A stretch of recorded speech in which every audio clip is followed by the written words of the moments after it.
লিল্লাহে তাকবীর।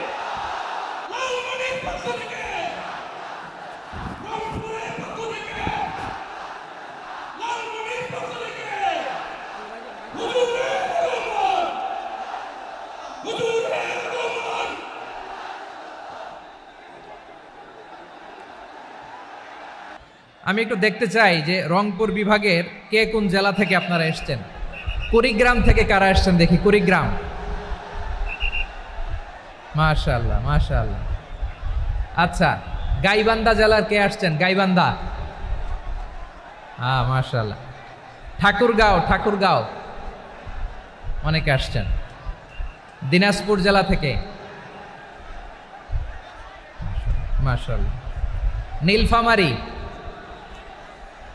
ঠিক আছে, ফি আমানিল্লাহ। পঞ্চগড় অনেক আসছে। রংপুর, রংপুর,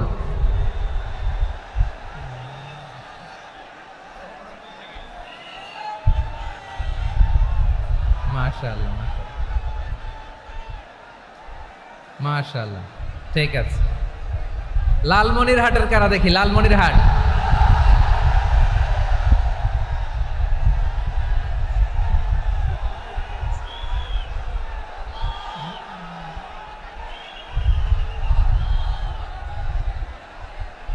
মাশাআল্লাহ মাশাআল্লাহ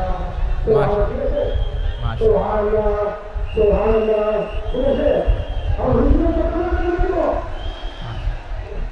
ঠিক আছে ঠিক আছে। আচ্ছা, এই রংপুর বিভাগের বাইরে থেকে অন্য জেলার কারা কারা আসছেন দেখি। তাও আছে অনেকে, মাশাআল্লাহ, ঠিক আছে ঠিক আছে। আজকের প্রোগ্রামে উপস্থিত আছেন প্রধান অতিথি হিসেবে অধ্যক্ষ আসাদুল হাবিব দুলু ভাই, সাংগঠনিক সম্পাদক বিএনপি, জাতীয় নির্বাহী কমিটির সভাপতি, জেলা বিএনপি লালমনিরহাট। বিশেষ অতিথি হিসেবে আমাদের অনেক ভাইরা এসছেন, সবাইকে শুকরিয়া জানাই। সভাপতিত্ব করছেন জনাব আব্দুল হাকিম। আইন শৃঙ্খলা বাহিনী, প্রশাসন, ভলান্টিয়ার্স, শুনেছি আমি প্রায় 5,000 ভলান্টিয়ার্স আপনারা নিয়োগ দিয়েছেন। আলহামদুলিল্লাহ আলহামদুলিল্লাহ। অনেক গোছালো প্রোগ্রাম। আমার প্রাণ ঢালা ভালোবাসা জানবেন, আমার হৃদয়ের গহীন থেকে ভালোবাসা নেবেন, শুভেচ্ছা জানবেন সবাই। ঠিক আছে ঠিক আছে। প্রিয় ভাইরা, আমরা আর কাল বিলম্ব না করে মূল আলোচনায় চলে যেতে চাই। আজকে যে টপিকের উপর আমি কথা বলবো, টপিকটা হচ্ছে peaceful coexistence and communal harmony, শান্তিপূর্ণ সহাবস্থান এবং সাম্প্রদায়িক সম্প্রীতি। আমাদের বাংলাদেশে সাম্প্রদায়িক সম্প্রীতি আছে না নাই? আবহমান কাল থেকে আমরা মুসলিম, হিন্দু, বৌদ্ধ, খ্রিস্টান, পাহাড়ি, নৃগোষ্ঠী মিলেমিশে একাকার, আমরা সবাই মিলে বাংলাদেশ। আওয়াজ করে বলেন ঠিক কিনা? আমাদের পারস্পরিক সম্প্রীতি, ভালোবাসা, সৌহার্দ্যপূর্ণ আচরণ, বোঝাপড়া এটা বেশ মজবুত, বেশ মজবুত। তবে মাঝে মাঝে আমাদের এই সম্প্রীতির ভেতরে অনেকে ফাটল ধরাতে চায়। আমরা যে সুখে আছি, শান্তিতে আছি, এটা অনেকের ভালো লাগে না, ঠিক কিনা বলেন? আমাদের মধ্যে সাম্প্রদায়িক সম্প্রীতি, সৌহার্দ্যপূর্ণ আচরণ, ভালোবাসা এটা আবহমান কাল ধরে আছে। তার প্রমাণ আমরা তাফসিরুল মাহফিলের আয়োজন করলে আমাদের হিন্দু ভাইরা ডিস্টার্ব করে না, ঠিক কিনা? এবং আমি যদি বলি হাত তোলেন, হিন্দু ধর্মের কারা কারা এসেছেন, কত শত কত হাজার যে হাত উঠবে, আপনি অবাক হয়ে যাবেন। আমি চাচ্ছি না হাত উঠাতে। খুলনাতে সর্বশেষ যে আমি প্রোগ্রাম করে গেলাম, সেখানে কয়েকশো হিন্দু ভাই আসছে আমাদের আলোচনা শুনতে, আলহামদুলিল্লাহ। অনেক বৌদ্ধরা আসে, অনেক খ্রিস্টানরা আসে। এবার সফরেও অনেক হিন্দু ভাইরা আমার সাথে দেখা করেছে। তারা বলেছে, হুজুর আমরা আপনার আলোচনা শুনি, আলহামদুলিল্লাহ বলেন। So it's our responsibility to present our religion to our non-Muslim brothers and sisters. আমাদের অমুসলিম ভাই বোনদের কাছে ইসলামের সৌন্দর্য তুলে ধরা এটা আমাদের দায়িত্ব। We all are the ambassador of Islam. আমরা প্রত্যেকে দায়িত্বশীল, আমরা প্রত্যেকে এক একজন ইসলামের অ্যাম্বাসেডর, আলহামদুলিল্লাহ বলেন। এজন্য এমনভাবে দ্য বিউটি অফ ইসলাম, ইসলামের সৌন্দর্য আমাদেরকে ফুটিয়ে তুলতে হবে, যাতে করে নন মুসলিমরা শাহাদা পড়ে, কালিমা পড়ে মুসলমান হয়ে যায়। অনেক নন মুসলিম ভাই বোন আমাদের হাতে শাহাদা পড়ে, কালিমা পড়ে মুসলমান হয়েছে, অনেক। সো আমরা যেন ইসলামের বিউটিটাকে তুলে ধরতে পারি এবং এই যে সম্প্রীতি, এটাকে যেন আমরা অটুট রাখতে পারি। আদতে আদতে বাংলাদেশের ইতিহাস বলে আমাদের দেশে কোনো দাঙ্গা নাই, আছে? লালমনিরহাটের ভাইয়েরা আওয়াজ করে বলেন, আমাদের দেশে হিন্দু মুসলিম দাঙ্গা আছে? আমরা ভাই ভাই, আওয়াজ করে বলুন তো, আমরা কি ভাই ভাই? কিন্তু কিছু দুষ্ট লোক আছে, তারা আমাদের সম্পর্কের মধ্যে ফাটল ধরাতে চায়, ঠিক কিনা বলেন? মাঝে মাঝে ঝগড়া লাগাতে চায়। দেখবেন পত্রপত্রিকায় দেখা যায় বিভিন্ন ধর্মীয় উপাসনালয়গুলোতে হামলা চালানো হয়। এগুলো রাজনৈতিক উদ্দেশ্য প্রণোদিত, এগুলোর সাথে ইসলামের কোনো সম্পর্ক নাই। এজন্য এই দুর্বৃত্তদের ব্যাপারে আমাদের সাবধান থাকতে হবে। আমরা সবসময় যেমনি ঐক্যবদ্ধ, ইউনাইটেড, আমরা যদি এরকম ইউনাইটেড থাকি, এই সমস্ত দুর্বৃত্তদের কালো হাত ভেঙে দিতে আমাদের 1 ঘন্টাও লাগবে না। চিল্লায় বলো ঠিক কিনা? আমরা সংঘবদ্ধ থাকবো। এই যে আমাদের পিসফুল কোএক্সিস্টেন্স, শান্তিপূর্ণ সহাবস্থান। হিন্দুরা পূজা করে, যেদিন হিন্দুদের পূজা অনুষ্ঠান, আমরা ওই দিন তাফসির মাহফিল করি না, ঠিক কিনা বলেন? যেদিন আমাদের তাফসিরুল কোরআনের প্রোগ্রাম, ওই দিন আমাদের হিন্দু ভাইরা ডিস্টার্ব করে না, সুবহানাল্লাহ। হিন্দুদের পূজা অনুষ্ঠানে মাদ্রাসার ছাত্র যে পাহারা দেয়, গোটা বিশ্বে এরকম দৃষ্টান্ত নজির বিরল, ঠিক কিনা বলেন? আইন শৃঙ্খলা বাহিনীর পাশাপাশি মাদ্রাসার ছাত্ররা যে সেখানে পাহারা দেয়, গোটা পৃথিবীতে এই দৃষ্টান্ত আপনি পাবেন। মাদ্রাসার ছাত্ররা, তারা তো কোরআনের ধারক, তারা হাদিসের ধারক, তারা কেন মন্দির পাহারা দিবে? এই সম্প্রীতিকে ধরে রাখার জন্য, এই সৌহার্দ্যকে ধরে রাখার জন্য, আমাদের পারস্পরিক ভালোবাসাকে অটুট রাখার জন্য। আওয়াজ করে বলতে হবে ঠিক কিনা? এখন বলেন, আমাদের এই ভালোবাসা অটুট থাক, আমরা চাই কি চাই না? আমরা হিন্দু মুসলিম মিলেমিশে শান্তিপূর্ণ সহাবস্থান, সাম্প্রদায়িক সম্প্রীতি, লালমনিরহাটের ভাইয়ের আওয়াজ করে বলুন, এই সাম্প্রদায়িক সম্প্রীতি আমরা চাই কি চাই না? আল্লাহ এই দেশকে তুমি বরকতময় করো, বাংলাদেশকে তুমি শান্তিময় করো। আওয়াজ করে সবাই বলেন আমিন। এই জায়গাটাতে সামান্য একটু আওয়াজ হচ্ছিল, এটাও থেমে গেছে, আলহামদুলিল্লাহ আলহামদুলিল্লাহ। এখন একেবারে everything is in my control, মাশাআল্লাহ। ঠিক আছে, আমি মূল আলোচনায় যাই। প্রিয় ভাইরা, আমি বলেছিলাম আমার আলোচনার বিষয় হচ্ছে শান্তিপূর্ণ সহাবস্থান, সাম্প্রদায়িক সম্প্রীতি। আমরা দেখব ইসলাম আমাদেরকে কি কি দিক নির্দেশনা দেয়। শান্ত হইতে হবে, খরগোশের কানের মতো কান দুটো আমার দিকে করে রাখেন, আমি এখনো উঠে যাব, হাত নাড়ায় লাভ নাই, আমি উঠে যাব। তাকায় থাকো আর কান খাড়া, আওয়াজ হবে না। হ্যাঁ, মাশাআল্লাহ মাশাআল্লাহ, ঠিক আছে। আমরা দেখবো যে রাসূল সাল্লাল্লাহু আলাইহি ওয়াসাল্লাম এই পিসফুল কোএক্সিস্টেন্সের জন্য আমাদের কি শিখিয়েছেন, কি কি গাইডলাইন দিয়েছেন। আমরা 1 2 3 4 করে এগুলো আপনাদের সাথে শেয়ার করব। আমি আপনাদের খেদমতে সূরাতুল আনআমের 108 নম্বর আয়াত তেলাওয়াত করেছি। এখানে আল্লাহ রাব্বুল ইজ্জা ওয়াল জালাল তিনি ইরশাদ করছেন, ওয়ালা তাসুব্বুল্লাযীনা ইয়াদউনা মিন দুনিল্লাহি ফায়াসুব্বুল্লাহা আদওয়াম বিগাইরি ইলম কাযালিকা যায়্যান্না লিকুল্লি উম্মাতিন আমালাহুম সুম্মা ইলা রাব্বিহিম মারজিউহুম ফায়ুনাব্বিউহুম বিমা কানু ইয়ামালুন। রব্বুল আলামিন বলেন, গোলাম ও আমার ইমানদার বান্দারা শোনো শোনো, ও আমার বিশ্বাসী বান্দারা শোনো শোনো, লা তাসুব্বুল্লাযীনা ইয়াদউনা মিন দুনিল্লাহ ফায়াসুব্বুল্লাহা আদওয়াম বিগাইরি ইলম। ও আমার বিশ্বাসী বান্দারা, যারা আল্লাহকে ব্যতি রেখে, আল্লাহকে বাদ দিয়ে অন্য উপাস্যকে ডাকে, দেবীর পূজা করে, তোমরা খবরদার তাদের গালি দিও না। আওয়াজ করে বলেন, কি দিও না? আল্লাহ বলেন, ও বিশ্বাসীরা শোনো, যারা আল্লাহকে বেছে রেখে দেবীর পূজা করে, অন্য উপাস্যের পূজা করে, তাদেরকে ডাকে, ওই দেবতাদেরকে তোমরা গালি দিও না। যদি ওই দেবতাদেরকে গালি দাও তাহলে ভুলবশত, শত্রুতাবশত তারা তোমাদের রব আল্লাহকে গালি দেবে, ঠিক কি না? তোমরা যদি তাদের দেবতাদের গালি দাও, ওরা রেগে তোমার আল্লাহরে গালি দিবে, তাহলে আল্লাহরে গালি খাওয়ানোর কারণ হয়ে গেলাম আমি, ঠিক কি না? বলেন।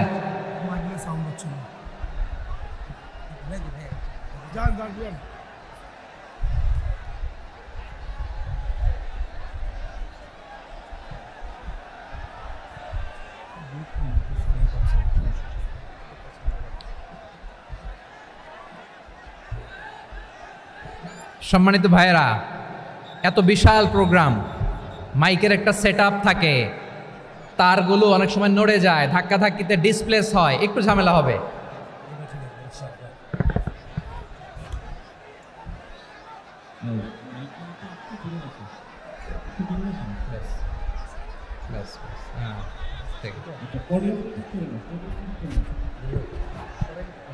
ঠিক আছে,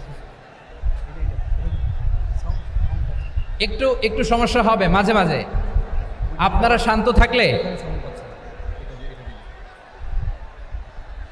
শান্ত থাকতে হবে। এইভাবে সাউন্ড নাই, এই নাই, এই বলতে বলতে আমার সময়ও নাই, উঠে যেতে হবে, এগুলো বোকামি। এই বিভাগীয় প্রোগ্রামগুলোতে যাই, চিৎকার চেঁচামেচি করে তোমরা আসো, সময় শেষ, আমাকে উঠে যেতে হয়, আমরা তো বঞ্চিত হলাম। গুরুত্বপূর্ণ অনেক কথা শোনাবো তোমাদের, অনেক। প্রিয় ভাইরা, আপনারা শান্ত হয়ে বসুন, শান্ত হয়ে। রব্বুল আলামিন বলেন, খবরদার বিশ্বাসীরা, আল্লাহ ছাড়া যারা অন্যান্য উপাস্যদেরকে ডাকে, দেবতাদেরকে ডাকে, তাদেরকে তোমরা গালি দিও না। ওই সমস্ত দেবতাদেরকে যদি তোমরা গালি দাও তাহলে তারা আল্লাহকে গালি দিবে, ঠিক কিনা বলেন? আমরা দেবতাদের গালি দিলে ওরা আল্লাহকে গালি দিবে। রব্বুল আলামিন বলেন, খবরদার দেবতাদেরকে গালি দিও না, তাহলে ওরা তোমার রব আল্লাহরে গালি দেবে। প্রতিটি জাতির জন্য তাদের কাজকে আমি আল্লাহ সুশোভিত করে রেখেছি, তারা সবাই একদিন আমার কাছেই ফিরে আসবে। এরপর আমি রব্বুল আলামিন তাদের আমলনামা তাদেরকে জানিয়ে দেব। সুবহানাল্লাহ পড়ে। প্রিয় ভাইয়েরা, আল্লাহ তাআলা বলেছেন, খবরদার গালি দিও না। আদেশটা কার? আওয়াজ করে বলেন তো। হিন্দুদের দেবতা দেবদেবীদেরকে গালি দেওয়া যাবে না, আওয়াজ করে বলুন প্রিয় ভাইয়েরা, এই আদেশটা কার? এই আপনাদের গলার আওয়াজ। অন্য ধর্মের দেবতাদেরকে যে গালি দেওয়া যাবে না, এই আদেশটা কার? আরো জোরে বলুন, কার? গালি দিবেন কোন দেবতাকে? দিবেন? যদি দেন তাহলে ওরা আল্লাহরে গালি দিবে, তাহলে আল্লাহরে গালি খাওয়াইলো কে? আপনি, ঠিক কিনা বলেন? আমি আল্লাহকে গালি খাওয়ানোর কারণ হলাম, কারণ আমি যদি গালি না দিতাম ওরা আমার রবকে গালি দিত না। আওয়াজ করে বলেন ঠিক কিনা? তাহলে প্রিয় ভাইয়েরা, ইসলাম আমাদেরকে শিখায়, সূরাতুল আনআমের 108 নম্বর আয়াত থেকে আমরা বুঝলাম কোনো ধর্মকে ছোট করা যাবে না। অন্য ধর্মকে ছোট করা মানে ইসলামকে ছোট করা। অন্য ধর্মের দেবতাকে গালি দেওয়া মানে আল্লাহকে গালি খাওয়া না। আওয়াজ করে বলেন ঠিক কিনা? খবরদার, এটা করা যাবে না। আর অন্য ধর্মের দেবতাকে যদি আপনি গালি দেন, ওরা ইসলাম থেকে দূরে সরে যাবে। যাও ইসলামের প্রতি আকৃষ্ট হয়েছিল আর কোনোদিন ইসলামের ধারে কাছে আসবে না। আওয়াজ করে বলেন ঠিক কিনা? এজন্য কখনো কোনোদিন অন্য ধর্মের দেবতাদেরকে গালি দেওয়া যাবে না। অন্য ধর্মের কোনো দেবতাদেরকে আমরা গালি দিব না, গালি দিব না, বরং ইসলামের beauty, the beauty of Islam, ইসলামের সৌন্দর্যকে আমরা তুলে ধরব। আমরা যদি বিশ্বনবী সাল্লাল্লাহু আলাইহি ওয়াসাল্লামের জীবনের দিকে তাকাই, তাহলে আমি দেখব বিষ্ণু ইসলাম মক্কাতে কিংবা মদিনাতে অন্য ধর্মের লোকদের সাথে খুব পিসফুলি লাইফ লিড করেছেন। হোক মুশরিক, হোক খ্রিস্টান, হোক ইহুদি, বিশ্বনবী সবার সাথে মিলেমিশে ছিলেন। আলহামদুলিল্লাহ বলেন। ইসলাম হচ্ছে পিসফুল রিলিজিয়ান। অন্য ধর্মের প্রতি সহনশীলতার সবক ইসলাম আমাদেরকে দেয়। কিন্তু প্রতিটি মুসলিমের এটা মনে রাখতে হবে, আল্লাহর কাছে পছন্দনীয় গ্রহণযোগ্য ধর্ম, জীবনাদর্শ একটি, সেটা হচ্ছে ইসলাম। আওয়াজ করে বলেন সেটা কি? লালমনিরহাটের ভাইয়েরা আওয়াজ করে বলুন, আল্লাহর কাছে মনোনীত ধর্ম একটি, সেটা কি? এজন্য রব্বুল আলামিন বলেন, ইন্নাদ-দীনা ইনদাল্লাহিল ইসলাম, আল্লাহর কাছে মনোনীত গ্রহণযোগ্য অ্যাকসেপ্টেড ধর্ম মতাদর্শ একটা, সেটা হলো ইসলাম। ইসলাম ছাড়া অন্য কোনো ধর্ম যদি কেউ তালাশ করে, তার ওই ধর্ম আল্লাহ গ্রহণ করবে না। ওমাই ইয়াবতাগি গায়রাল ইসলামি দীনান ফালাই ইউকবালা মিন ওয়া হুয়া ফিল আখিরাতি মিনাল খাসিরিন।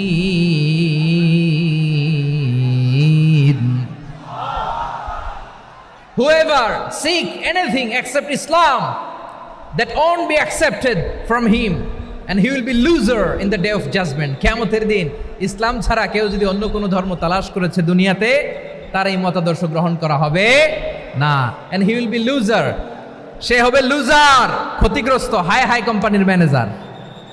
ওর আমও শেষ, সালাও শেষ। আওয়াজ করে বলেন ঠিক কি না?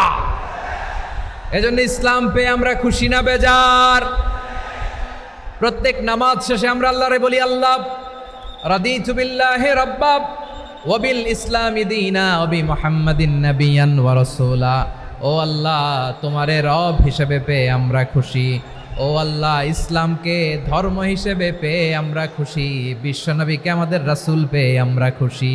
ঠিক কিনা বলেন? ইসলাম ছাড়া অন্য কোনো ধর্ম আমরা গ্রহণ করব না। ঠিক কিনা বলেন? আল্লাহর কাছে অ্যাকসেপ্টেড রিলিজিয়ান একটা, সেটা ইসলাম। তো বিশ্বনবী সাল্লাল্লাহু আলাইহি ওয়াসাল্লাম মক্কাতে কিংবা মদিনাতে খুব পিসফুলি এক্সিস্ট করেছেন, যে কোনো ধর্মের সাথে মিলেমিশে চলেছেন। তার প্রমাণ আমরা যদি রাসূল সাল্লাল্লাহু আলাইহি ওয়াসাল্লামের বায়োগ্রাফির দিকে তাকাই, তাহলে দেখব তিনি মুশরিকদের সাথে পিস ট্রিটি করেছেন, শান্তি চুক্তি, পিস ট্রিটি, পিস এগ্রিমেন্ট। আপনারা হুদাইবিয়ার সন্ধির নাম শুনেছেন? আমার লালমনিরহাটের কলিজার টুকরা ভাইয়েরা, হুদাইবিয়ার সন্ধির নাম আপনারা শোনেন নাই? 6ষ্ঠ হিজরিতে বিষ্ণু ইসলাম মুশরিকদের সাথে এই ট্রিটি করেছেন, চুক্তি। কাদের সাথে? মুশরিকদের সাথে। আমরা তো মুসলমান বসতে পারি না। আমরা দুই মুসলিম ভাই একসাথে বসে চা খেতে পারি না, গল্প করতে পারি না। বিষ্ণু ইসলাম মুশরিকদের সাথে ট্রিটি করেছেন, হুদাইবিয়ার সন্ধি।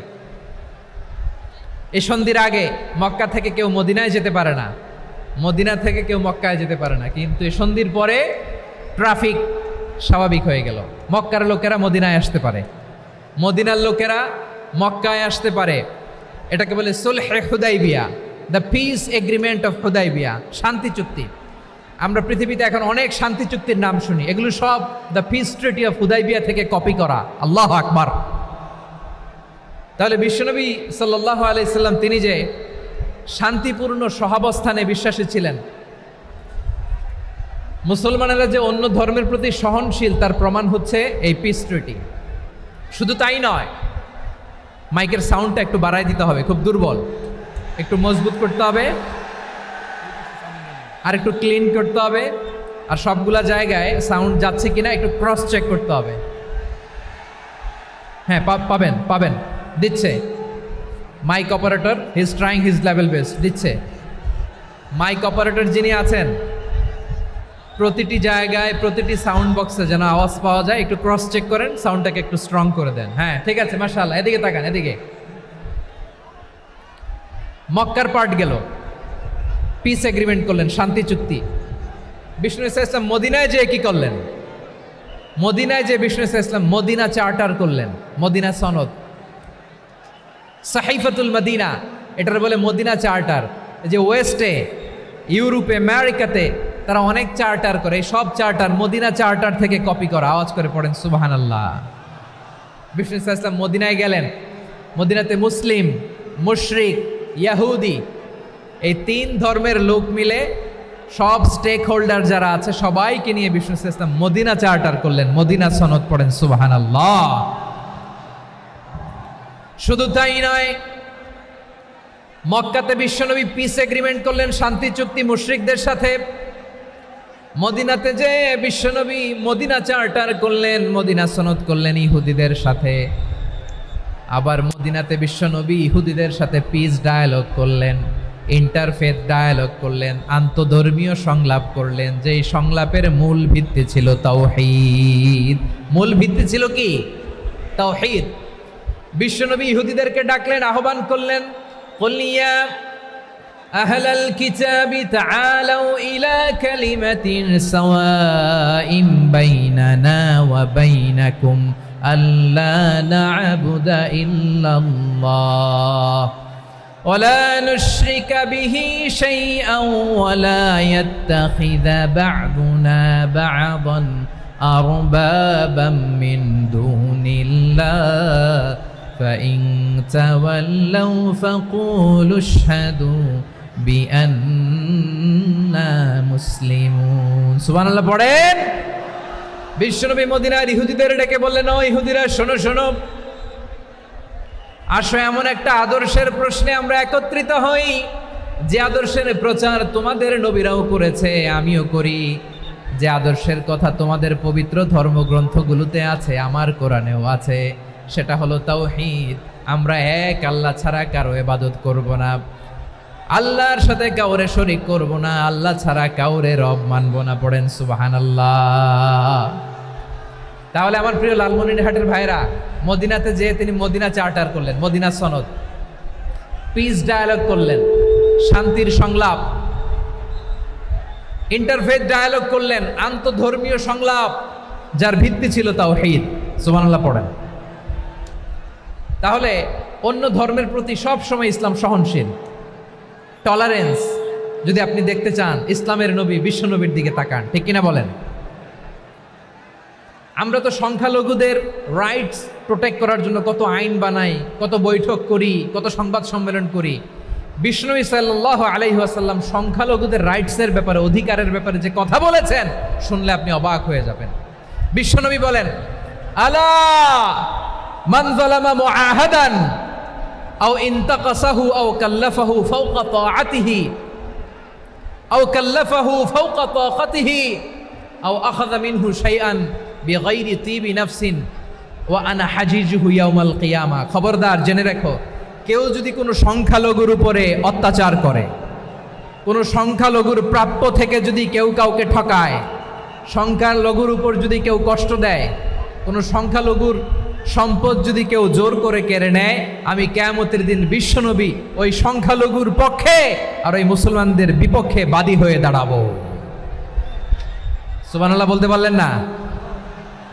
আল্লাহু আকবার।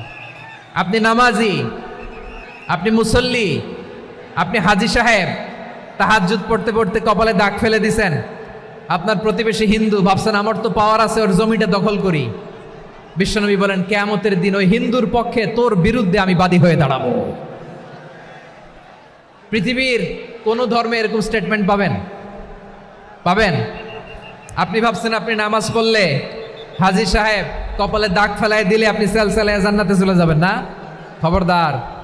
বিশ্বনবী বলেন, কোন সংখ্যালঘুর উপর যদি কেউ আক্রমণ করে, তার প্রাপ্য তাকে না দিয়ে যদি তাকে ঠকায়, তার উপর জুলুম করে, তার সম্পদ যদি কেড়ে নেয়, আমি নবী, তুমি মুসলিম হইতে পারো, মুসল্লি হইতে পারো, তার পক্ষে তোমার বিপক্ষে আল্লাহর দরবারে বাদী হয়ে দাঁড়াবো। আচ্ছা লালমনিরহাটের ভাইরা, কথা বুঝতে পারলে আওয়াজ করে উত্তর দেন। বিশ্বনবী যদি কারো বিপক্ষে দাঁড়ায় কিয়ামতের দিন, আই রিপিট, আমি আবারও বলছি, বিশ্বনবী যদি কিয়ামতের দিন কারো বিপক্ষে দাঁড়ায়, ও তো সেলসেলায়া জান্নাতি, তাই না? জান্নাতি না? যে নবীর সুপারিশ ছাড়া জান্নাতের গেটও দেখা যাবে না, ওই নবী যদি বলে তোর বিপক্ষে আমি বাদী হয়ে দাঁড়াবো, ওই জান্নাতে আর ঢোকার কোনো সুযোগ আমাদের থাকবে? এখানেই শেষ না আমার প্রিয় লালমনিরহাটের ভাইয়েরা, এখানেই শেষ নয়। বিশ্বনবী বলেন মান কাতালা মুআহাদান, বুখারীর বর্ণনা, মান কাতালা মুআহাদান লাম ইয়ারাহ রাইহাতাল জান্নাহ।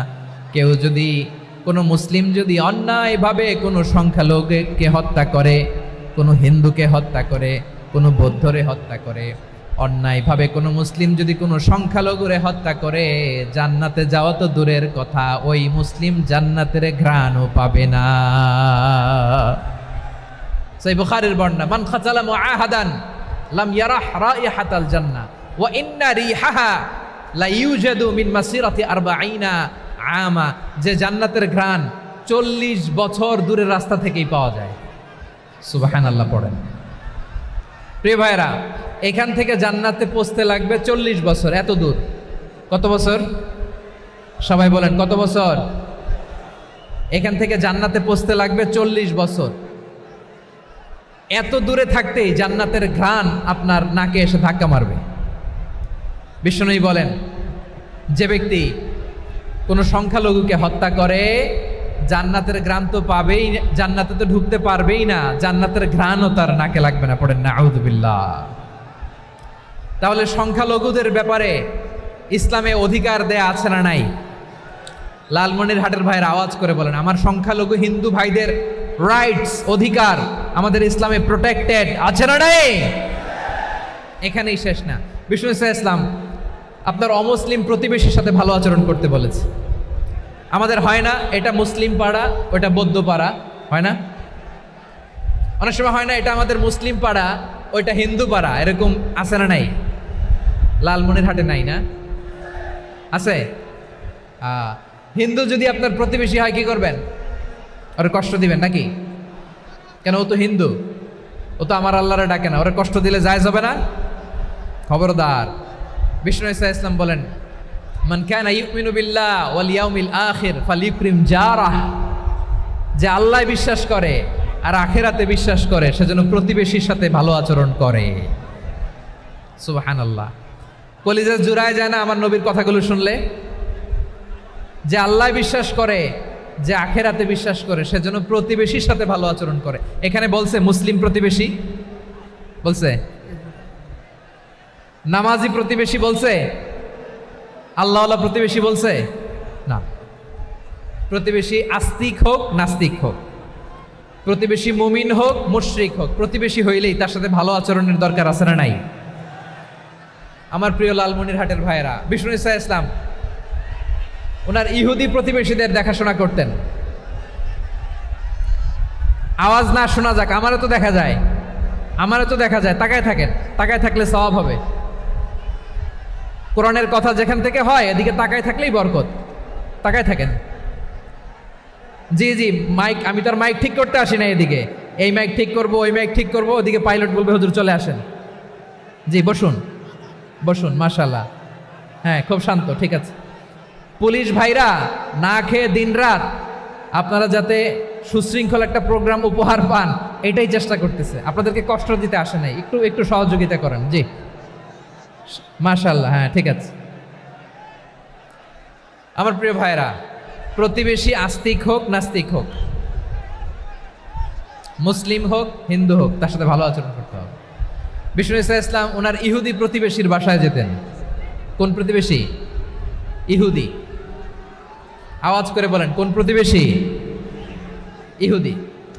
এক ইহুদি কিশোর বিষ্ণু ইসলামের খেদমত করতে, ইহুদি ছেলে আমার নবীর খেদমত করতো। তারা ছিল নবীর প্রতিবেশী। তো অনেক দিন হয় ইহুদি ছেলেটা আসে না। বিশ্বনবী খোঁজ দিলেন, ঘটনা কি? একটা ইহুদি ছেলে না আমার খেদমতে আসতো, ছেলেটা কই? খোঁজ নিয়ে জানলেন ছেলেটা অসুস্থ। বিষ্ণু ইসলাম ওই ইহুদির বাড়িতে চলে গেলেন ওই ছেলেটাকে দেখা করার জন্য, ভিজিট করার জন্য।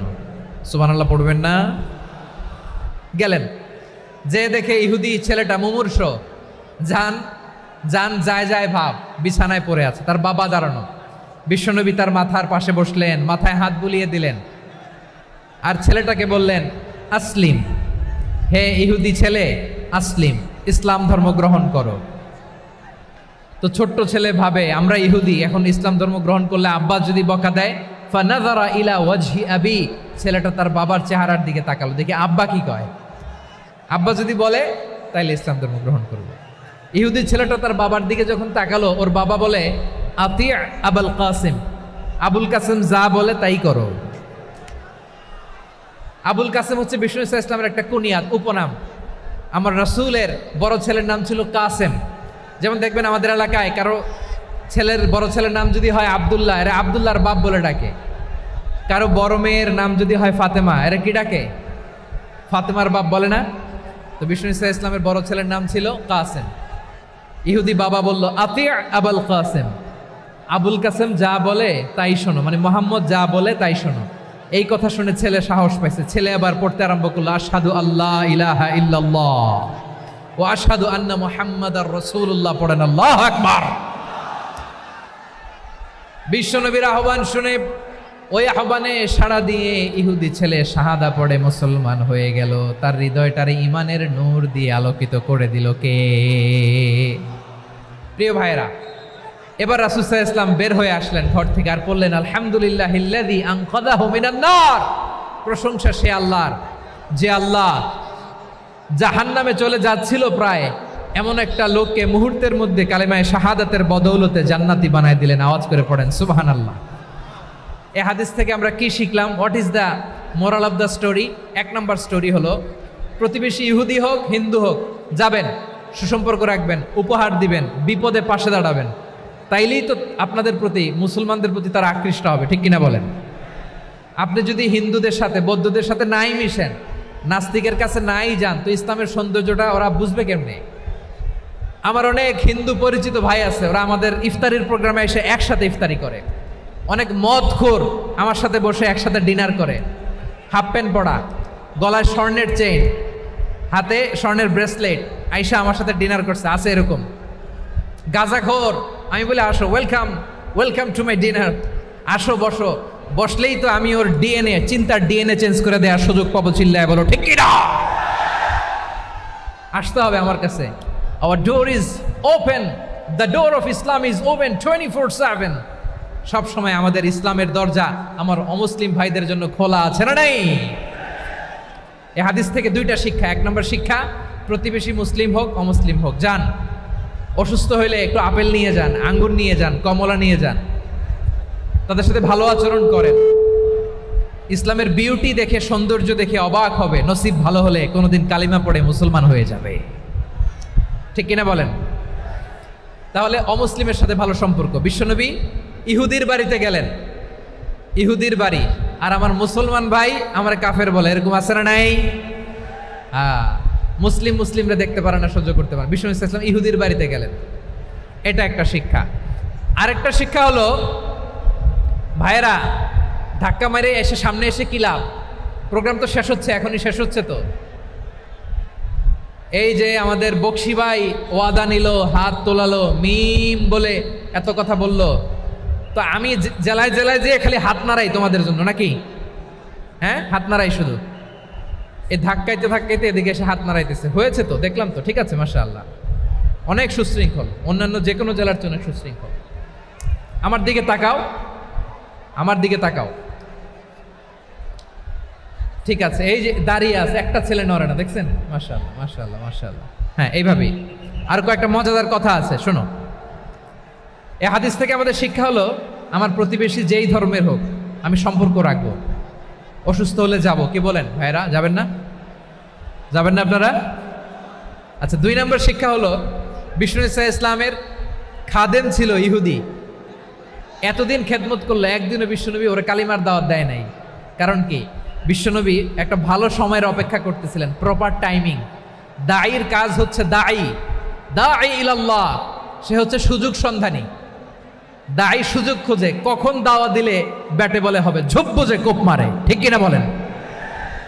বিষ্ণু ইসলাম ভালো সময়ের অপেক্ষা করতেছিলেন, দেখি ভালো সময় আসুক আসুক আসুক আসুক। আস্তে আস্তে এমন সময় আসছে, ছেলে এবার মুমূর্ষ। অসুস্থ ব্যক্তির হৃদয় অত্যন্ত নরম থাকে। হসপিটালে যখন কেউ যায় তার হৃদয়টা বড্ড নরম থাকে, মৃত্যুর ভয়ে তার অন্তরটা নরম থাকে, ঠিক কিনা বলেন? এই প্রপার টাইমিং এর অপেক্ষা করতেছিলেন। যখনই টাইমিং পেয়েছেন দাওয়াত দিলেন, পড়ো লা ইলাহা ইল্লাল্লাহ, সুবহানাল্লাহ পড়েন সবাই। তাহলে ইসলাম অমুসলিম প্রতিবেশীর সাথে ভালো আচরণ করতে বলে। ইসলাম অমুসলিম মাতা পিতার সাথেও ভালো আচরণ করতে বলে। মাতা পিতা যদি অমুসলিম হয় তারা ফেলে দিতে পারবেন? পারবেন? আমার লালমনিরহাটের ভাইরা, অনেক হিন্দু ছেলে আমাদের হাতে শাহাদা পড়ে মুসলিম হয়, কিন্তু ওর মা মুসলমান হয় নাই, বাবাও হয় নাই, এরকম আছে না নাই? তো ও হয়েছে মুসলিম, মা বাপ হিন্দু, এখন মা বাপ কি বাদ? হ্যাঁ, মা বাপ বাদ দেয়া যাবে?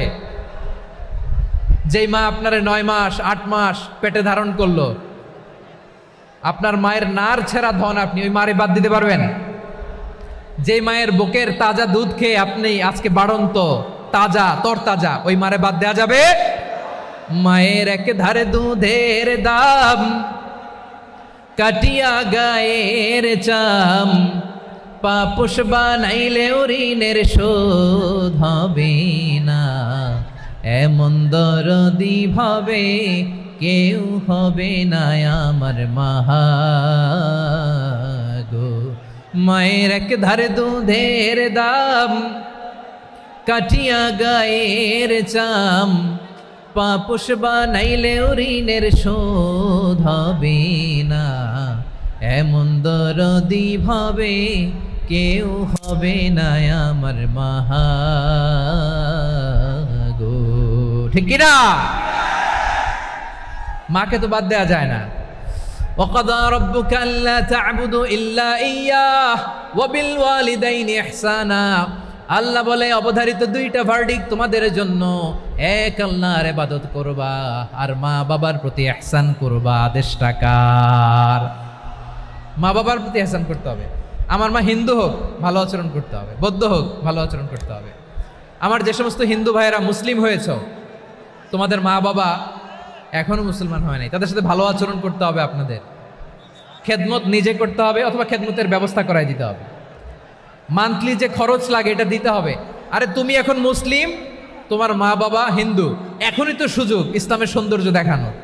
এখন মা বাবা যদি দেখে আরে এটা হিন্দু থাকতে তো বদমাইশ ছিল, বেয়াদব ছিল, কি এমন ধর্ম সে গ্রহণ করলো যেটা গ্রহণের সাথে সাথে সে পাল্টে গেল? কি এমন ধর্ম সে গ্রহণ করেছে যেটা তার জীবনকে আলোকিত করে দিয়েছে?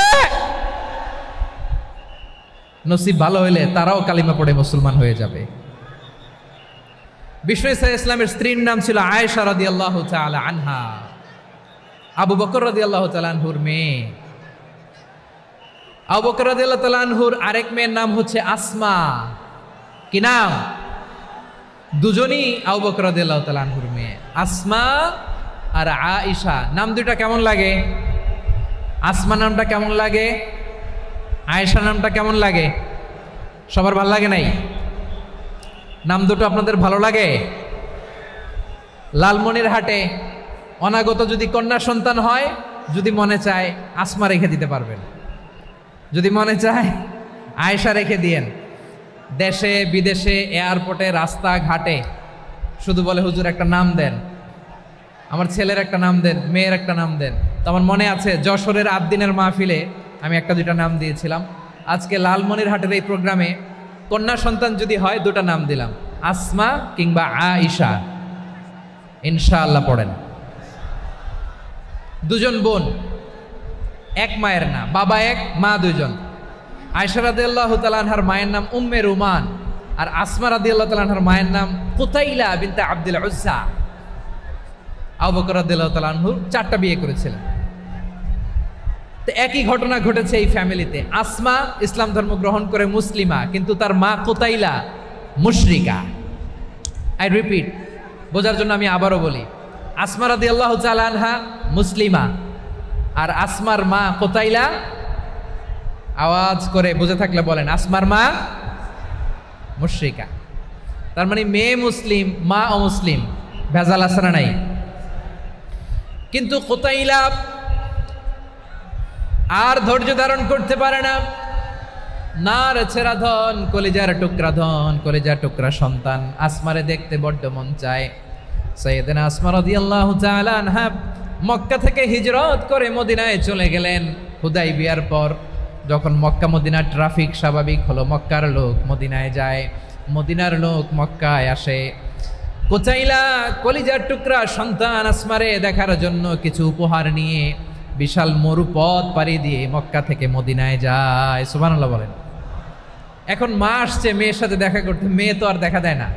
মেয়ে ভাবছে আমার মা তো মুশরিকা, অপবিত্রা, তার সাথে কি দেখা দেয়া যাবে? বিশ্বনবীর দরবারে চলে গেলেন। সুবহানাল্লাহ বলেন। কি সৌভাগ্যবান ছিল তারা, মাসলা জানার দরকার হলেই নবীর দরবারে চলে যেত। ঘরে বউয়ের সাথে ঝগড়া হলে নবীর দরবারে চলে যেত। অনেক সাহাবী বলে আমার পেটে ক্ষুধা লাগলো আমি নবীর কাছে চলে যেতাম, কারণ নবীর চেহারার দিকে তাকালেই আমার পেটের ক্ষুধা মিটে যেত। সাইয়েদনা আসমা রাদিয়াল্লাহু তাআলা আনহা বিশ্বনবীর কাছে চলে গেলেন, যে বললেন ইয়া রাসূলুল্লাহ ইয়া হাবিবাল্লাহ ইন্না উম্মি কাদিমাতুন ইলাইয়া ওয়া হিয়া রাগিবা। আমার মা মক্কা থেকে অনেক দূর মরুর পথ পাড়ি দিয়ে উপহার সামগ্রী নিয়ে মদিনায় আমার সাথে দেখা করতে এসেছে গো নবী। আমার জানতে বড্ড ইচ্ছে হয় আমি আমার মুশরিকা মাখা করতে পারবো কিনা। আফা আসিলুহা, আগে যেমনি আমি আমার মায়ের সাথে ভালো আচরণ করতাম, যেমনি আমি আমার মায়ের সাথে সদাচরণ করতাম গো নবী, এখন আমি মুসলিমা, মা মুশরিকা, এখনো কি আগের মতো সদাচরণ করতে পারবো নাকি? বিশ্বনবী বললেন নাম সিলিহা, হ্যাঁ রে আসমা, অবশ্যই অবশ্যই, আগে ঠিক যেমন তুমি তোমার মায়ের সাথে ভালো আচরণ করতে, এখনো তেমনি আগের মতো ভালো আচরণ করবা। আওয়াজ করে পড়েন সুবহানাল্লাহ। কি ইসলাম আমরা পেয়েছি! কত ব্রড মাইন্ডেড আমাদের ইসলাম, কত ওপেন মাইন্ডেড ইসলাম, কত ওপেন আপ করতে পারে, চিন্তা করতে পারেন। বিষ্ণু বললেন হ্যাঁ অবশ্যই, নাম সুলিহা, আগে যেমনি ভালো আচরণ করছো আসমা, এখন ওই রকমই করো, পারলে আরো বাড়াই করো। সুবহানাল্লাহ বলেন। তাহলে আমার যে হিন্দু ভাইয়েরা, হিন্দু বোনেরা, ইমানের বদৌলতে দৌলতে আপনি ধন্য হয়েছেন, আপনার আম্মা আব্বা এখনো মুসলমান হয় নাই, তাদের জন্য দোয়া করেন, তাদের জন্য দোয়া করেন, আল্লাহ যেন তাদেরকেও ইমানের দৌলত দান করে। আমরা সবাই পড়ি আমিন, আরো জোরে পড়েন আমিন। এখন বলেন ইসলাম কি ন্যারো মাইন্ডেড রিলিজিয়ান না ব্রড মাইন্ডেড? লালমনিরহাটের যুবক ভাইরা আওয়াজ করো, ইসলাম কি ন্যারো মাইন্ডেড না ব্রড মাইন্ডেড? কতটা ব্রড মাইন্ডেড দেখেন। বিশ্বনবী সাল্লাল্লাহু আলাইহি সাল্লাম অমুসলিমরা যদি নবীকে উপহার দিত, ওই উপহারও বিশ্বনবী গ্রহণ করতেন। সুবহানাল্লাহ পড়েন। আপনার অমুসলিম বন্ধু যদি উপহার দেয় সেটাও আপনি নিতে পারবেন, যেটা নেওয়া জায়েজ। কিন্তু আপনার বন্ধু যদি আপনার মদের বোতল দেয়, নিতে পারবেন? হ্যাঁ, মদের বোতল দিলে পারবেন না। আপনার বন্ধু যদি আপনার পর্ক দেয়, পর্ক, শুকরের গোশত মিশ্রিত কোনো খাবার, ওটা নিতে পারবেন না। হালাল যে কোনো জিনিস নিতে পারবেন। বিশ্বনবী সাল্লাল্লাহু আলাইহি ওয়াসাল্লাম অমুসলিমদের দেয়া হাদিয়া গ্রহণ করতেন। কেমন নবী ছিলেন! আমার নবীরে চিনে নেন, আমার নবীর অ্যাটিটিউড জেনে নেন। বিশ্বনবী সাল্লাল্লাহু আলাইহি ওয়াসাল্লাম যখন কোনো জনপদে যেতেন, 3টা অপশন নিয়ে যেতেন। প্রিয় ভাইয়ের আওয়াজ করে বলতে হবে, কোনো জনপদে গেলে আমার নবীর অপশন থাকতো কয়টা? আমার মতো 3 আঙ্গুল উঁচু করে দেখান আর বলুন, আমার নবী কোনো জনপদে গেলে কয়টা অপশন নিয়ে যেতেন? 1 নম্বর অপশন আসলিম তাসলাম। নতুন এলাকায় গেলে বলতেন আসলিম তাসলাম, ইসলাম ধর্ম গ্রহণ করো, শান্তিতে থাকবা, আমার ভাই হয়ে যাবো, আমরা ভাই ভাই, ইসলাম মানো, আমরা ভাই ভাই। অপশন নাম্বার কত? 1। যদি বলে না ইসলাম মানবো না, ওকে, অপশন নাম্বার 2, মুসলিম হওয়ার দরকার নাই, লা ইকরাহা ফিদ্দিন, ইসলামে কোনো বাড়াবাড়ি নাই। খ্রিস্টান আছো থাকো, বৌদ্ধ আছো থাকো, ইহুদি থাকতে চাও থাকো, কিন্তু আমরা যেহেতু রিজিওনাল সুপার পাওয়ার, আমাদের আন্ডারে থাকো, ট্যাক্স দিয়া থাকো, এটার বলে জিজিয়া। আলেম যারা আছেন বুঝবেন, এটার আরবিতে কি বলে? জিজিয়া। You pay us the tax, we will give you the security. তোমরা ট্যাক্স দিবা, আমরা সিকিউরিটি দিব। আমাদের আওতায় থাকবা, কেউ তোমাদেরকে আক্রমণ করতে পারবে না, আমরা নিরাপত্তা দিব। সুবহানাল্লাহ বলেন। এটা অপশন নাম্বার কত? আচ্ছা বুঝে থাকলে বলেন, 1 নাম্বার অপশন কি ছিল? ইসলাম। ইসলাম মানো শান্তিতে থাকবা, ভাই ভাই, আমরা ভাই ভাই। অপশন নাম্বার 2, ট্যাক্স দাও, আমরা নিরাপত্তা দিব, মুসলিম হওয়া লাগবে না। এখন 1 নাম্বারও মানে না, 2 নাম্বারও মানে না, মুসলিম হবো না, ভালো খ্রিস্টান থাকো, ট্যাক্স দাও, আমরা সিকিউরিটি দিব না, এটাও মানি না। বিষ্ণু বলেন তাহলে তলোয়ার আমাদের আর তোমাদের মাঝে ফয়সালা করবে। মুসলিমও হব না, ট্যাক্স দিবা, নিরাপত্তা দিব, আমরা সুপার পাওয়ার, আমাদের আন্ডারে থাকবে, এটাও না। তাহলে তোমাদেরকে তো আমরা বিশ্বাস করতে পারি না, কখন না কখন বিশ্বাসঘাতকতা করো, কার সাথে মিলে হাত মিলাও, তলোয়ার আমাদের মাঝে ফয়সালা করবে। তখন তিনি জেহাদের সশস্ত্র সংগ্রামের ঘোষণা দিতেন। সুবহানাল্লাহ পড়েন। দেখেন পশ্চিমারা জেহাদকে এইভাবে চিত্রায়িত করে না, ওরা জেহাদ বলতে বোঝায় তলোয়ার, হাত কাটো, গলা কাটো না। জেহাদ সশস্ত্র সংগ্রাম 3 নম্বরে। অধিকাংশ ক্ষেত্রেই বিশ্বনবীর সুন্দর আচরণ দেখে, আরে আমার নবীর যে নুরানি চেহারা, অনেকে তো কেবল সিরেফ চেহারাটা দেখেই কালিমা পড়ে মুসলমান হয়ে গিয়েছে। যারা মুসলিম হয় নাই তারা তাদের ইসলামেই বলবৎ ছিল, ট্যাক্স দিয়ে ইসলামের আন্ডারে ছিল। যারা এটাও মানে নাই ওইটাও মানে নাই, তাদের বিরুদ্ধে জেহাদ। বিষ্ণু ইসলাম 7ম হিজরিতে যখন খায়বার বিজয়ের পরে ইসলাম রিজিওনাল সুপার পাওয়ার হিসেবে আত্মপ্রকাশ করলো, বিশ্বনবী চিঠি লিখলেন অন্যান্য সুপার পাওয়ারের কাছে, রাষ্ট্রীয় চিঠি লেখে এক রাষ্ট্রপ্রধান আরেক রাষ্ট্রপ্রধানের কাছে, ঠিক কিনা বলেন? জানেন না আপনারা? এই যে 24-এর ছাত্র নাগরিক অভ্যুত্থানে, এই অভ্যুত্থান যখন শুরু হয়, আমি তখন সাউথ আফ্রিকাতে, একটা স্ট্যাটাস দিয়েছিলাম, কোটা নয় গোটা দেশ সংস্কার করা লাগবে। শুধু বাংলাদেশ নয়, সারা বিশ্বের বাংলা ভাষাভাষী লোকেরা এই আন্দোলনের সাথে সমর্থন তারা করেছে, এটাকে সাপোর্ট করেছে, তারা সমর্থন দিয়েছে। আমাদের ইউনাইটেড আরব আমিরাতের বাংলাদেশি ভাইয়েরা তারা সেখানে রাস্তায় নেমে এসেছিল, জানেন?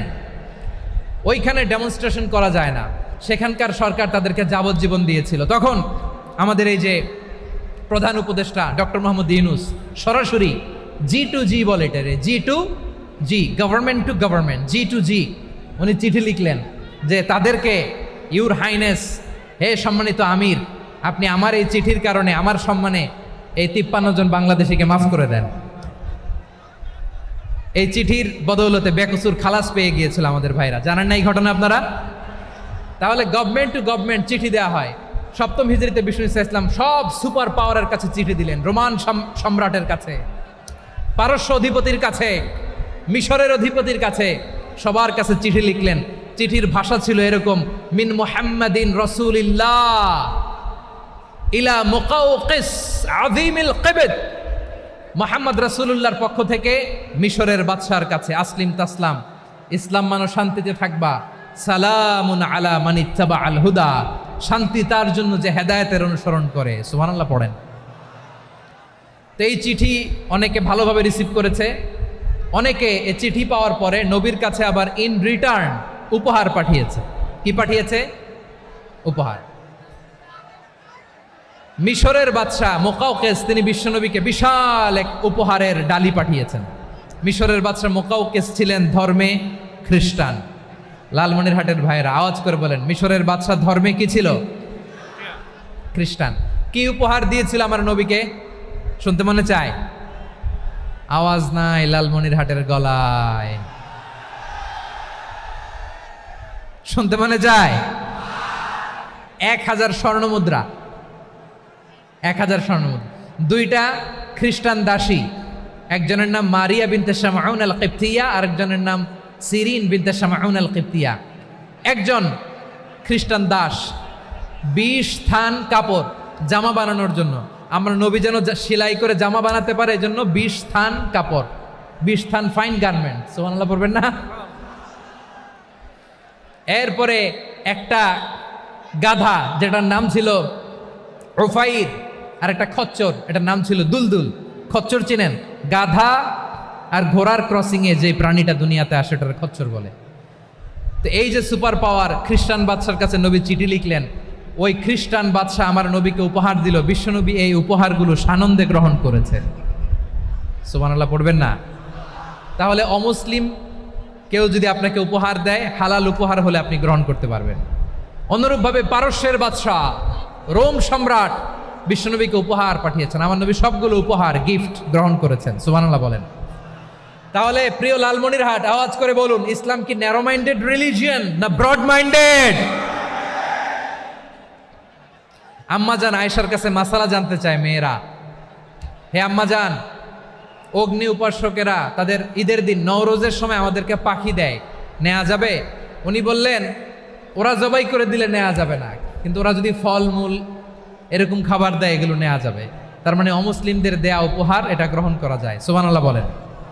শুধু তাই নয়, বিষ্ণু ঈসা ইসলাম অমুসলিমদের সাথে আর্থিক লেনদেনও করেছেন, ফিনান্সিয়াল ডিলিং করেছেন। অমুসলিমদের সাথে প্রয়োজনে আপনি ফিনান্সিয়াল ডিলিং করতে পারবেন। আমরা প্রায় দেখি বাজারের মিষ্টির দোকানগুলো আমার হিন্দু ভাইদের। লালমনিরহাটে মিষ্টির দোকান, দইয়ের দোকান কারা চালায়? হিন্দুরা চালায় না? তারপরে যে বারবার শপ, চুল কাটে যে নাপিত, অধিকাংশ নাপিতের দোকানে কারা? আমার হিন্দু ভাইরা। তা আপনি চুল কাটতে পারবেন কিনা? পারবেন কিনা বলেন? পারবেন। তার দোকান থেকে দই মিষ্টি কিনতে পারবেন কিনা? হ্যাঁ, আমার মুসলিম ভাইয়ের দোকান থাকলে ওইটারে আমি বেশি প্রায়োরিটি দিব, ঠিক কিনা?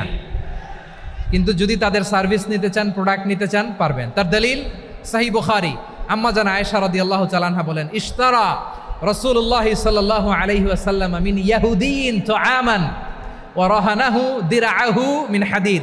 রাসূল সাল্লাল্লাহু আলাইহি ওয়াসাল্লাম এক ইহুদির কাছ থেকে, কার কাছ থেকে? সবাই বলে নাই, কার কাছ থেকে? আমার নবী, পেয়ারা নবী এক ইহুদির কাছ থেকে জব কিনেছিল। জব, বার্লি, যেটা দিয়ে রুটি বানায়। ওই জবের দাম দেওয়া টাকা পয়সা নবীর কাছে ছিল না। ফলে নবী ওনার একটা পোশাককে মর্গেজ রেখেছিলেন, মর্গেজ, বন্ধক, যে এখন এটার দাম দিতে পারবো না, কয়েক কেজি বার্লি নিয়ে যাই আর বন্ধক হিসেবে আমার জামাটা রেখে গেলাম, যেই দিন দাম দিব ওই দিন জামাটা ছুটায় নিয়ে যাব। সুবহানাল্লাহ পড়বেন না? বাকিতে নিছিলেন, বাকিতে। দিরআহু মিন হাদিদ, লোহার তৈরি বর্ম, মানে যুদ্ধের পোশাক, লোহা দিয়ে বানানো। বিষ্ণুনবী বললেন, কয়েক কেজি জব দাও, টাকাটা পরে দিব, এখন টাকা নাই, বন্ধক হিসেবে, মর্গেজ হিসেবে আমার জামা রেখে গেলাম, যখন টাকা দিব জামা ছুটায় নিব। আওয়াজ করে বলতে হবে সুবহানাল্লাহ। এ থেকে বোঝা গেল অমুসলিমদের সাথে ফিনান্সিয়াল ডিলিং করা যায়, অর্থনৈতিক লেনদেন করা যায়, কেনাবেচা করা যায়, প্রোডাক্ট কেনা যায়। এমনকি আমাদের মসজিদে নববীতে বারান্দায় আপনারা একটা অটোমেটিক ফ্লাইং আমব্রেলা দেখছেন?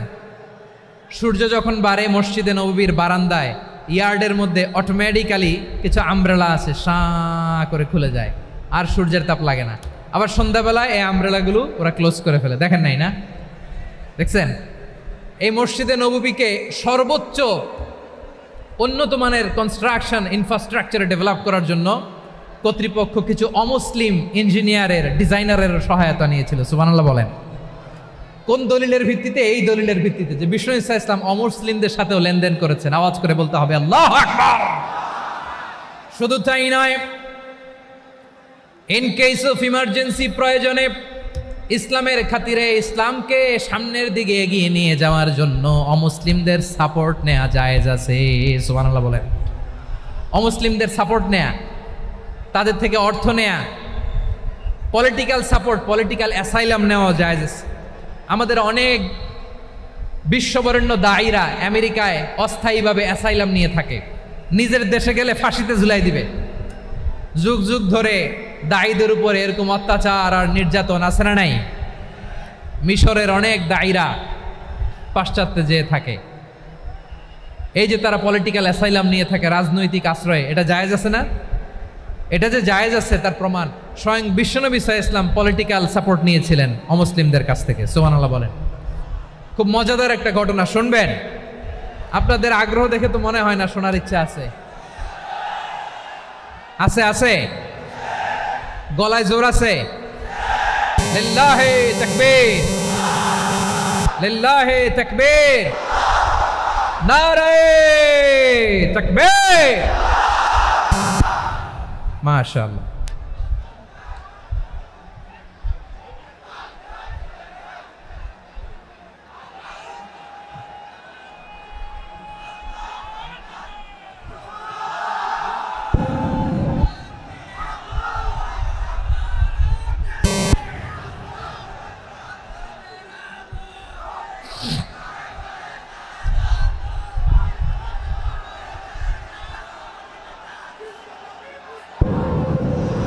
মাশাআল্লাহ মাশাআল্লাহ। থামুন থামুন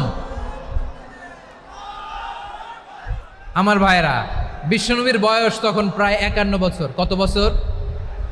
বিশ্বনবীর সবচেয়ে কাছের মানুষ খাদিজা রাদিয়াল্লাহু তাআলা আনহা ইন্তেকাল করেছেন। বিশ্বনবী বড্ড কষ্ট পেলেন, হৃদয়টা ভেঙে খান খান। যিনি ঘরের ভেতরে বিশ্বনবীকে সান্ত্বনা দিতেন, ভালোবাসা দিতেন, বাইরে গেলে কুরাইশরা বকাঝকা করে, অত্যাচার করে, কিন্তু আম্মাজান খাদিজা রাদিয়াল্লাহু তাআলা আনহা ঘরটারে এমন শান্তির নীড় বানায় রেখেছেন, এই ঘরের ভিতরে ঢুকলে বিশ্বনবীর কলিজাটা ঠান্ডা হয়ে যেত।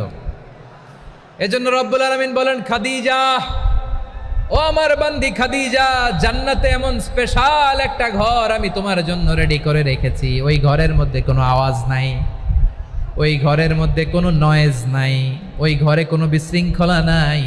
কারণ মক্কার জমিনে আমার নবী কুরাইশদের বিশৃঙ্খলা, নয়েজ আর ঝামেলাগুলোকে উপেক্ষা করে যখন তোমার ঘরের ভেতরে ঢুকতো, ঘরটারে তুমি শান্তির নীড়, ঠান্ডা, নীরব, নিস্তব্ধ, নিঝুম আর শান্তির নীড় বানিয়ে রেখেছ। এজন্য জান্নাতে স্পেশাল একটা শান্তির নীড় আমি তোমারে উপহার দেব।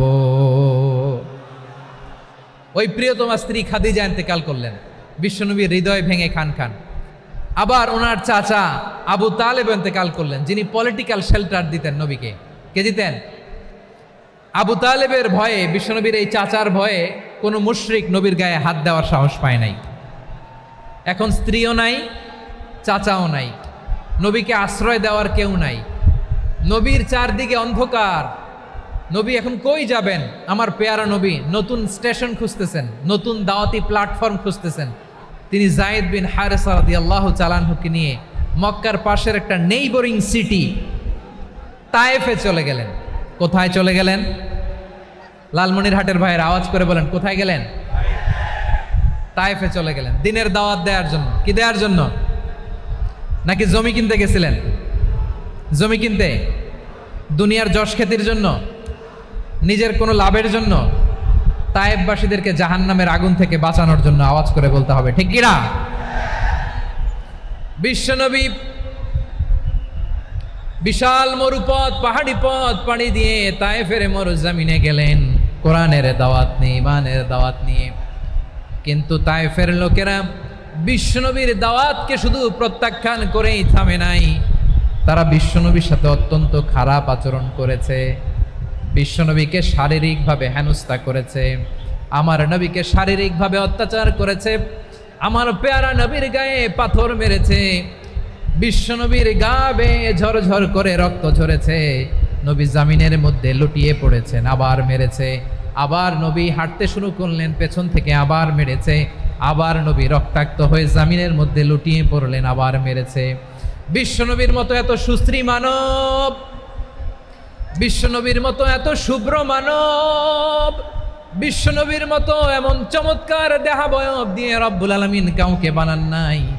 এরকম চমৎকার মানুষটাকে তারা তায়েফের ওই জমিনে রক্তাক্ত করেছে। বিশ্বনবী দুনিয়ার কোনো স্বার্থের জন্য সেখানে যান নাই, নিজের কোনো লাভের জন্য, প্রাপ্তির জন্য যান নাই, তায়েফবাসীদের জাহান্নামের আগুন থেকে বাঁচাতে গিয়েছেন। ঠিক কিনা বলেন?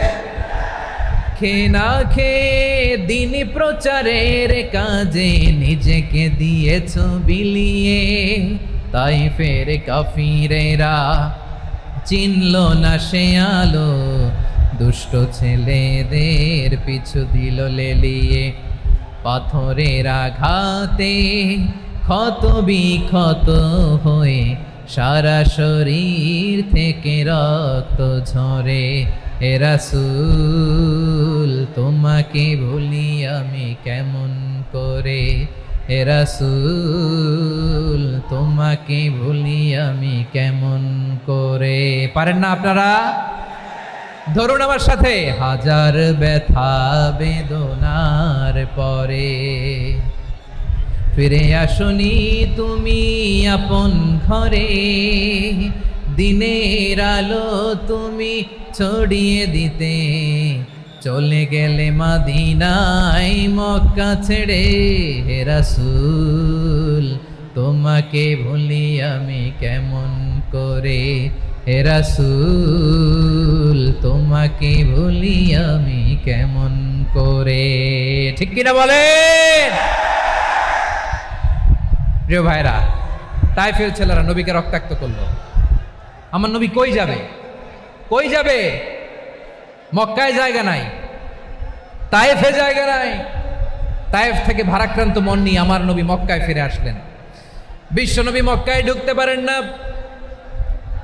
মক্কার মরুভূমির দিকে তাকিয়ে, উপত্যকার দিকে তাকিয়ে বিশ্বনবী ধা ধা করে কাঁদেন, ঝরঝর করে। নবীর চেহারা মোবারক থেকে চোখের পানিগুলো বেয়ে বেয়ে পড়ে।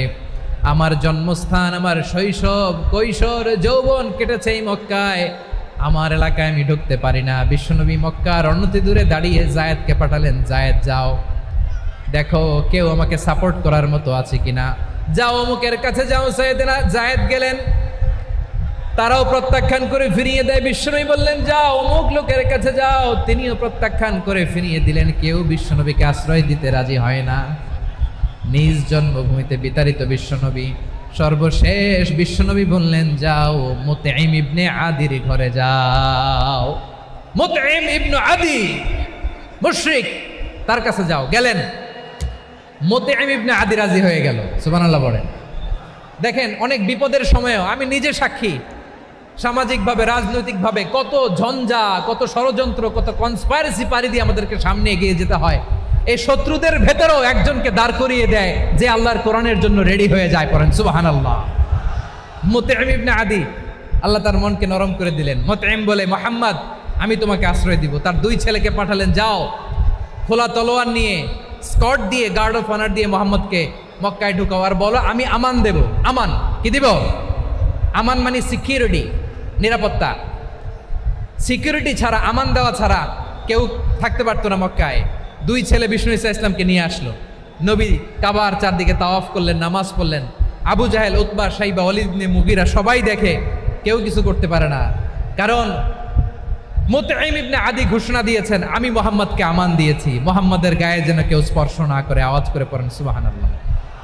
নবীর এই বিপদকালে মুহূর্তে মুতঈমের হৃদয়টারে নরম করে দিল কে? আচ্ছা, লালমনিরহাটের ভাইয়েরা বলেন, এই মুতঈম কি মুসলিম ছিল না মুশরিক? সবাই বলতে হবে মুসলিম না মুশরিক?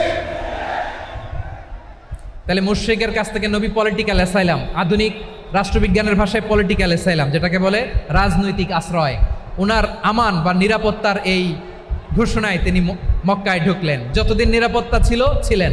মুতঈম যখন মারা গেল, বিষ্ণু ইসলাম হিজরত করে মদিনায় চলে গেলেন। সুবহানাল্লাহ। কিন্তু মুতঈম যে বিশ্বনবীর উপকার করছে এটা বিশ্বনবী ভুলে নাই। আমাদের অনেকে আছে উপকার করার পরে আর খেয়াল থাকে না, খাওয়ার পরে গলা দিয়ে নামলে আর খেয়াল থাকে না। এরকম আছে না নাই? আমার নবী ভুলে নাই। বদরের প্রান্তরে 70 জন কাফেরকে যখন বন্দি করে বিশ্বনবীর সামনে হাঁটু গেড়ে দাঁড় করানো হলো, বসানো হলো, 70 জন কাফের। কয়জন? বিশ্বনবী তাদের দিকে তাকিয়ে বললেন, সহিহ বুখারীর বর্ণনা, লাউ কানাল মুতঈম ইবনে আদি হাইয়ান সুম্মা কাল্লামানি হাউলাই নাতনা লা তারাকতুহুম লাহু। বদরের প্রান্তরে 70 জন বন্দি কাফিরের দিকে তাকিয়ে আমার নবী বললেন, আজকে মুতঈম ইবনে আদি যদি বেঁচে থাকতো আর তোমাদের 70 জনের ব্যাপারে যদি মুতঈম এক বাক্যে একটা সুপারিশ করত, তার সম্মানে আজকে তোদের সবাইরে আমি মাফ করে দিতাম। সুবহানাল্লাহ নাই? ওই যে চিল্লাচিল্লি যে কথা বোঝে নাই, কোন জিনিস মিস করছে ওরা নিজেরাও বোঝে নাই। বিশ্বনবী মুতঈমের এই সাহায্যের কথা বলে নাই। 70 জন মুশরিক হাঁটু গেড়ে বসা, নবী চাইলে এখনই এক্সিকিউশন অর্ডার দিতে পারে। তিনি বললেন, আজকে যদি মুতঈম বেঁচে থাকতো আর মুতঈম যদি তোদের জন্য সুপারিশ করতে, এই আবর্জনাগুলোর ব্যাপারে সুপারিশ করতে, আমি মুহূর্তেই তোদেরকে এমনি মাফ করে দিতাম। এবার বলেন, ইসলাম কি ন্যারো মাইন্ডেড না ব্রড মাইন্ডেড? শুধু তাই নয়, যাকে যে সম্মান দেয়ার আমার নবী দিতেন, হোক আস্তিক হোক নাস্তিক, হোক মুসলিম হোক অমুসলিম। বিষ্ণু ইসলাম যখন রোমান সম্রাটের কাছে চিঠি লিখেছেন, আমার প্রিয় লালমনিরহাটের ভাইরা, অল্প কয়েক মিনিট কয়েকটা জরুরি কথা বলবো। এদিকে তাকান, এদিকে তাকান।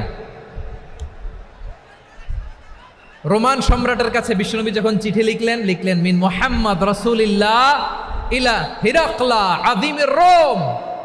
মুহাম্মদের পক্ষ থেকে হিরাক্লিয়াসের কাছে, যিনি হচ্ছেন আযীমির রোম। এটা নবী নিজ থেকে বানায় লিখছেন অতিরিক্ত সম্মান দিয়ে। কোনো রাষ্ট্রপ্রধান যখন আসে তাদেরকে আমরা কি বলি জানেন? তার নামের শেষে HE এটা লিখতে হয়, H.E. মানে হিজ এক্সেলেন্সি। কি লেখে? হিজ এক্সেলেন্টি, অথবা ইউর হাইনেস, ইউর ম্যাজেস্টি। দেখেন, বিশ্বনবী সাল্লাল্লাহু আলাইহি ওয়াসাল্লাম সব নবীদেরও নবী। তিনি একজন মুশরিক খ্রিস্টান সম্রাট, রোমান সম্রাটের কাছে চিঠি লিখতে যেয়ে লিখতেছে, ইলা হিরাকলা আযীমির রোম, হিরাক্লিয়াসের কাছে আমার চিঠি, যিনি রোমের আযীম, হিজ হাইনেস, মানে রোমের অনেক সম্মানিত এক বাহাদুর। আওয়াজ করে বলেন সুবহানাল্লাহ। তার মানে যাকে যে সম্মান দেয়ার এটা বিশ্বনবী দিতেন। এমনকি যেই ইহুদিরা ভালো ছিল, এই ইহুদিদেরও প্রশংসা করেছেন বিশ্বনবী মুহাম্মদুর রাসূলুল্লাহ সাল্লাল্লাহু আলাইহি ওয়াসাল্লাম। এক ইহুদির প্রশংসা করেছেন বিশ্বনবী। ইহুদির কার? কার? আমি তো আমার ভাইয়ের প্রশংসা করি না, আমি তো এক আলেম আরেক আলেমরে স্পেস দেই না,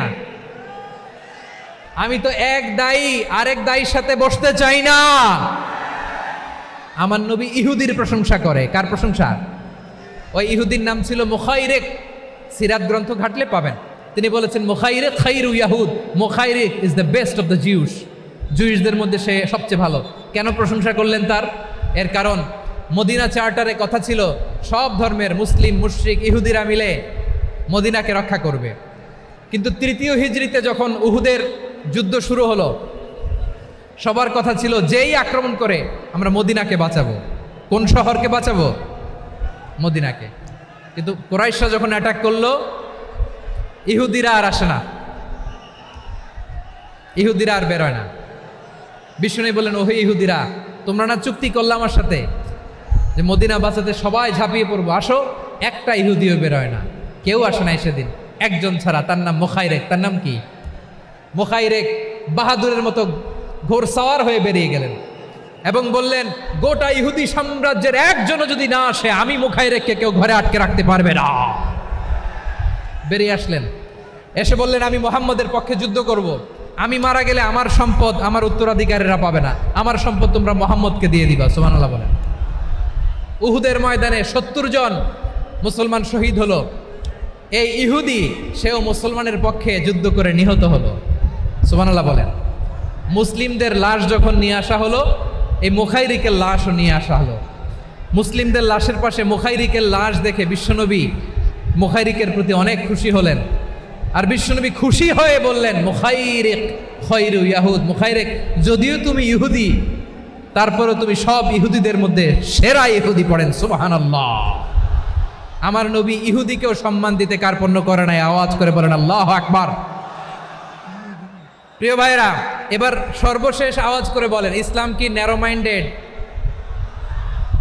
নাকি ব্রড মাইন্ডেড? সবাই বলেন, ন্যারো মাইন্ডেড না ব্রড মাইন্ডেড? এজন্য অমুসলিম হইলেই তারা আমাদের শত্রু নয়। শত্রু কারা? এই লালমনিরহাটের ভাইয়েরা শোনেন, শত্রু কারা? যে সমস্ত অমুসলিম আমাদেরকে নিশ্চিহ্ন করে দিতে চায়, যে সমস্ত অমুসলিম আমাদের ভূখণ্ড থেকে আমাদেরকে তাড়িয়ে দিতে চায়, যে সমস্ত অমুসলিম আমার ধর্ম নিয়ে তুচ্ছতাচ্ছিল্য করে চিল্লায় বলেন ঠিক কিনা, তারা আমাদের শত্রু। সাধারণ অমুসলিমরা আমার শত্রু নয়। এই যে হিন্দুরা থাকে, এরা আমার ভাই, বৌদ্ধরা আমার ভাই, খ্রিস্টানরা আমার ভাই, ইহুদিরা আমার ভাই। তারা দিনই ভাই নয়, তারা মায়ের পেটের ভাই নয়, তারা মানবিক দিক থেকে ভাই। ও মানুষ, আমিও মানুষ। ইসলাম মানুষকে সম্মান করে, চিল্লায় বলো ঠিক কিনা। যারা আমাদের অস্তিত্বকে নিশ্চিহ্ন করতে চায়, যারা আমাদের ভূখণ্ডকে দখল করতে চায়, যারা আমাদেরকে নিয়ে মকারি করে, ফান করে, টিটকারি করে, আমার ধর্ম নিয়ে খেলা করে, তাচ্ছিল্য করে, ওদের বিরুদ্ধে আমাদের জিহাদ। সাধারণ মুসলিম আমাদের শত্রু নয়। আপনি জানেন নিউ ইয়র্কে, আমি তো নিউ ইয়র্কে ছিলাম অনেকদিন, ওখানে ফিলিস্তিনিদের পক্ষে যখন আমরা মিছিল করেছি, অনেক ইহুদি আমাদের সাথে মিছিলে দাঁড়িয়েছে। কারণ ওরাও জানে এই ভূখণ্ড ফিলিস্তিনিদের ভূখণ্ড। আওয়াজ করে বলো লালমনিরহাট ঠিক কিনা। ইসরায়েলের রাজধানী খোদ তেল আবিবে অনেক ইহুদিরা বেঞ্জামিন নেতানিয়াহু তার বিরুদ্ধে মিছিল করেছে। তো তারা কি আমাদের শত্রু? না। অনেক খ্রিস্টান আমাদের সাথে, আমাদের স্বার্থ রক্ষায় আমাদের পাশে দাঁড়িয়েছে। খেয়াল রাখবেন, হিন্দু আর হিন্দুত্ববাদ এক নয়, ইহুদি ধর্ম আর জায়নিজম এক নয়। জায়নিজমের বিরুদ্ধে আমাদের সংগ্রাম, আমাদের জেহাদ, চিল্লায় বলেন ঠিক কিনা? এই যে ফিলিস্তিনের ভাইয়েরা, তারা তাদের স্বাধীনতা সংগ্রামের জন্য লড়াই করছে, করে যাচ্ছে, আমরা এটাকে সমর্থন জানাই, চিল্লায় বলো ঠিক কিনা? কাশ্মীরের ভাইয়েরা স্বাধীনতার জন্য সংগ্রাম করছে, আমরা সেই সংগ্রামকে সমর্থন জানাই, আওয়াজ করে বলো ঠিক কিনা? যারাই আমাদের ইসলামকে নিশ্চিহ্ন করতে চায় তাদের বিরুদ্ধে আমাদের সংগ্রাম, আওয়াজ করে বলতে হবে ঠিক কিনা? ওই সমস্ত দুর্বৃত্তদের সাথে আমাদের কোনো সম্পর্ক নাই। আমরা যদি ঐক্যবদ্ধ থাকতে পারি, ওই দুর্বৃত্তরা চান্স পাবে না। আমরা ঐক্যবদ্ধ থাকতে রাজি আছি। লালমনিরহাটের ভাইয়েরা, আমরা ঐক্যবদ্ধ থাকলে ওই দুর্বৃত্তদের কালো হাত ভেঙে দিতে আমাদের সময় লাগবে না। তাদের কালো হাত ভেঙে দিতে রাজি আছে মুসলমান? কারা কারা রাজি? দু হাত তুলে দেখাও।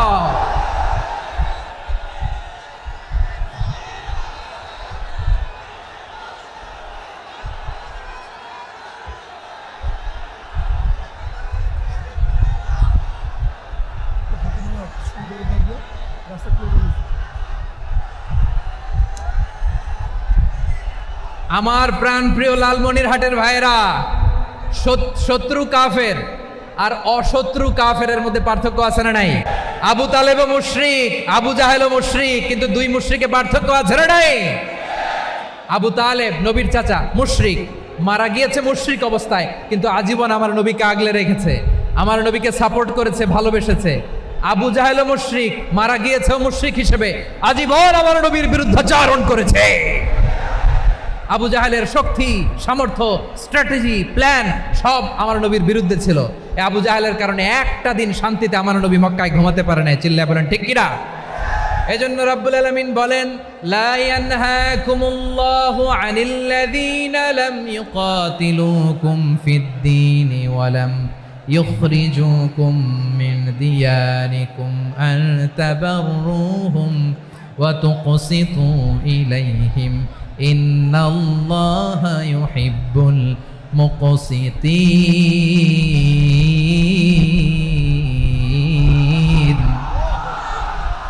আল্লাহ বলে, গোলামেরা শোনো শোনো, যে সমস্ত অমুসলিম তোমাদের সাথে ধর্মযুদ্ধে লিপ্ত হয় না, তোমাদের বিরুদ্ধে যে সমস্ত অমুসলিম অস্ত্র ধরে না, যে সমস্ত অমুসলিম তোমাদেরকে তোমাদের জন্মস্থান থেকে, ভূখণ্ড থেকে তাড়িয়ে দেয় না, তাদের সাথে ভালো আচরণ করতে আমি আল্লাহ নিষেধ করি নাই।